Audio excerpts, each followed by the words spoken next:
ان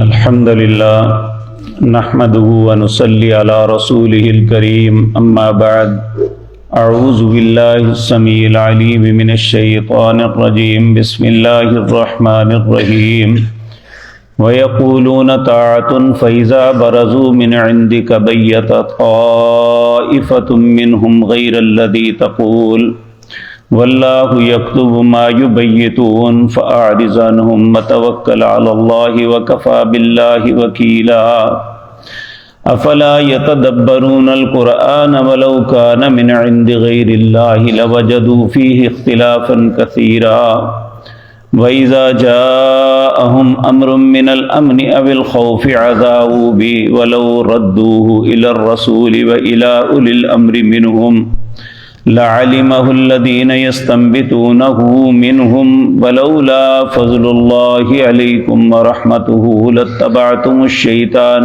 إِلَّا قَلِيلًا۔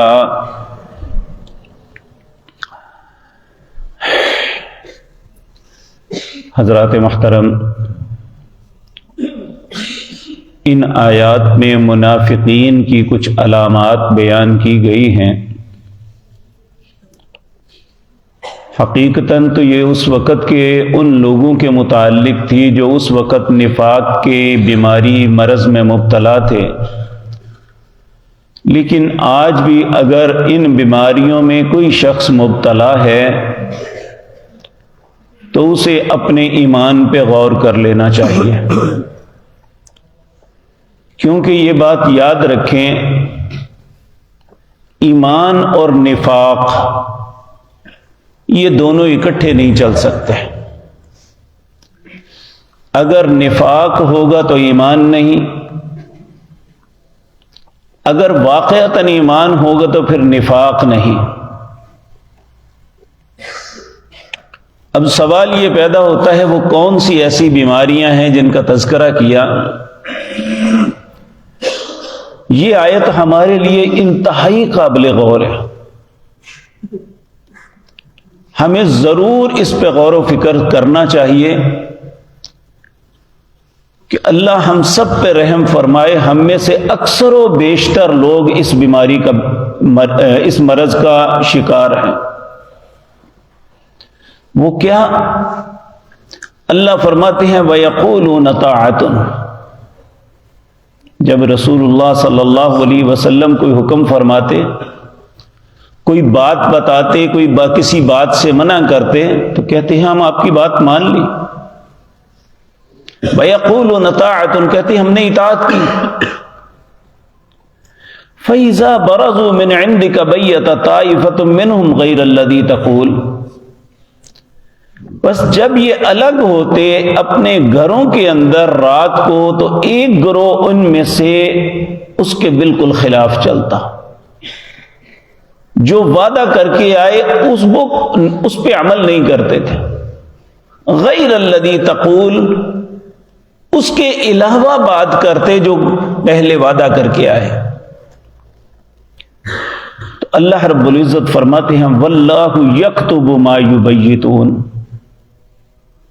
یہ جو رات کو الگ ہو کے جو کچھ کرتے ہیں اللہ لکھ رہا ہے۔ اللہ ہم سب پہ رحم فرمائے۔ فَأَعْرِضْ عَنْهُمْ، اللہ فرماتے ہیں اے میرے پاک پیغمبر آپ ان سے اعراض کیجئے۔ وَتَوَكَّلْ عَلَى اللَّهِ، اپنے رب پہ بھروسہ کیجئے۔ ان کی یہ سازشیں، ان کا یہ نافرمانیاں، اس طرح یہ سب کچھ کرنا یہ آپ کا کچھ نہیں بگاڑے گا۔ وَتَوَكَّلْ عَلَى اللَّهِ، اللہ پہ توکل کیجئے۔ وَكَفَى بِاللَّهِ وَكِيلًا، اور کافی ہے اللہ کارساز۔ پھر اللہ رب العزت ہر انسان کو اس ایک بات کی دعوت دیتے ہیں افلا یتدبرون القرآن، قرآن کریم کے اندر بے شمار احکامات ہیں۔ اللہ فرماتے ہیں کیوں نہیں تدبر کرتے، غور و فکر کیوں نہیں کرتے ان میں؟ وَلَوْ كَانَ مِنْ عِنْدِ غَيْرِ اللَّهِ لَوَجَدُوا فِيهِ اخْتِلَافًا كَثِيرًا، اگر یہ قرآن اللہ کے علاوہ کسی اور کی طرف سے ہوتا تو بہت سے اختلاف دیکھتے۔ ہم دیکھتے ہیں دنیا میں کوئی بھی مصنف وہ کتنا ہی لائق فائق کیوں نہیں، وہ کتنی ہی احتیاط سے اپنا مضمون کیوں نہیں لکھتا، اس کے اندر کہیں نہ کہیں تضاد آ جاتا ہے، ایک بات وہ کر کے بھول جاتا ہے کہ میں نے یہ بات کی تھی۔ لیکن اللہ کی کلام ایسی ہے جس میں کوئی تضاد ہے ہی نہیں۔ پہلی بات تو یہ کہ یہ ایک ایسی چیز ہے، اگر کوئی انسان کوئی پیرا لکھا ہوا ہے نا، اس میں ایڈیٹنگ کی جاتی ہے، کچھ چیزیں کاٹی بھی جا سکتی ہیں، کچھ ایڈ بھی کی جا سکتی ہیں، لیکن قرآن ایک ایسی کتاب ہے لا یاتیہ الباطل من بین یدیہ ولا من خلفہ، نہ اس کے آگے سے نہ پیچھے سے نہ کوئی چیز ایڈٹ کی جا سکتی ہے، نکالی جا سکتی ہے۔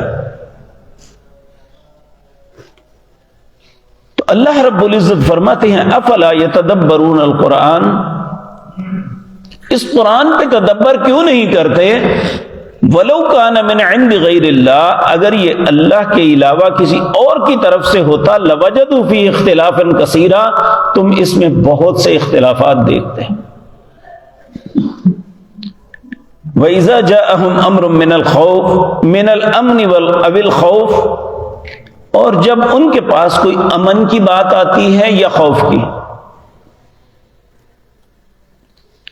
اذاعوا بھی اسی طرح پھیلانا شروع کر دیتے ہیں،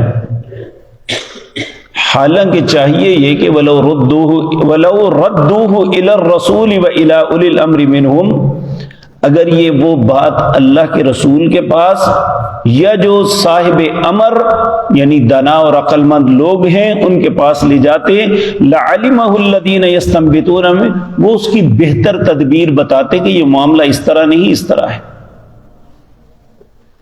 آج ہماری پریشانیوں کا بہت سارا سبب یہ ہے کہ ہم جو خبر سنتے ہیں آگے پہنچاتے ہیں، اس میں کتنی صداقت ہے کبھی تحقیق نہیں کی۔ یہ عمل منافقوں کا ہے کہ جو سنا سنایا وہ آگے پہنچا دیا، جبکہ اس معاملے میں پوچھ لینا چاہیے، ممکن ہے ہماری سمجھ میں بات ہی نہ آئی ہو۔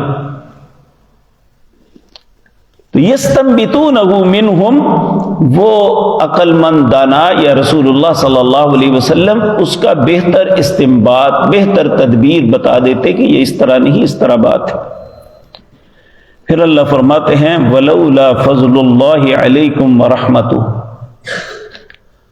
اگر آپ پر اللہ کا فضل اور رحمت نہ ہوتی لَاتَّبَعْتُمُ الشَّيْطَانَ، تم میں سے اکثر لوگ جو ہے شیطان کے پیچھے چل پڑتے،